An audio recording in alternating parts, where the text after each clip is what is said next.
So I want to give you a little heads up what's coming down these next 6 weeks. I was greeting a student a couple weeks ago and I asked her, hey, how did the first week of school go? And her response to me was very surprising to me. She said, all my teachers hate me. That's right. She says, all my teachers hate me. And I was trying to process those words because this is one of the most likable people I know. And she probably doesn't cause any trouble in class, let alone talk in class unless she's called upon.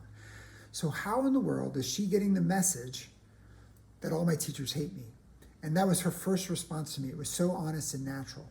But it gives me a clue of what the enemy is saying to us. In John 10:10, Jesus says, the thief comes to steal, kill, and destroy, the enemy. That's the enemy's purpose. But I, Jesus, have come to give life and life to the full. So we all are hearing messages from the enemy all the time. And the goal is simple, to steal, kill, and destroy. The enemy might be saying to us, why try? You're always a failure. Or like this girl, everybody hates me. There's a number of messages that he gives to us. But the idea of identifying what is the enemy saying to us, and as a parent, if I can understand what the enemy is saying to my kid, it might change the way I parent. Because I'm going to give you a situation if I walk down the road with this student's enemy's message. Because they come into an interaction with me and they're thinking nobody likes me.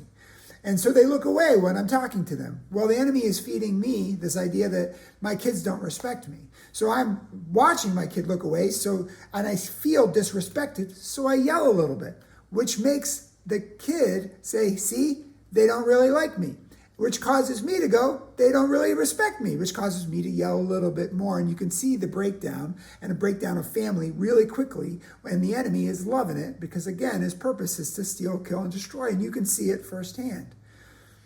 These 9 words changed this guy's Louis Giglio's life when a friend texted him, don't give an enemy a seat at your table. The interesting thing for me is, because I do it too, I invite the enemy to sit at my table and I listen and contemplate what the enemy has to say. And it's usually my first instinct to believe the enemy.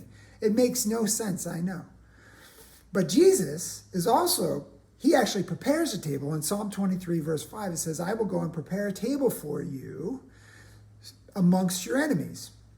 And the idea of, I wonder if we sit at the table with Jesus, what his message might be to us as a person, as a child, as a parent, what would that message be? And I think it's entirely different. So the goal of this message is, or this series, these 6 weeks, is to understand what the enemy is saying to us and why it's not true, and bring some truth in to combat that. But it also is bigger than that. I would really like families to hear these messages. And as a parent, I would really want to know what my kid is hearing from the enemy, because I think it would change how I parent. And I think it could change the entire dynamic. So I have this picture of families getting together and talking about this very thing on a weekly basis for these next couple of weeks. And I would like to set you up. You're always invited to the chapel basement. You're always invited. But I understand.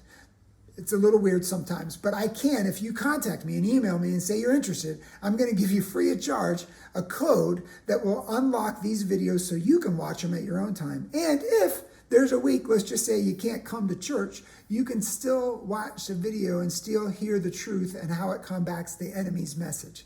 So for these next 6 weeks, I want to kind of take this on head on and face this problem. And I want to help families take it on too, because I am only with your kid just 1 hour a week.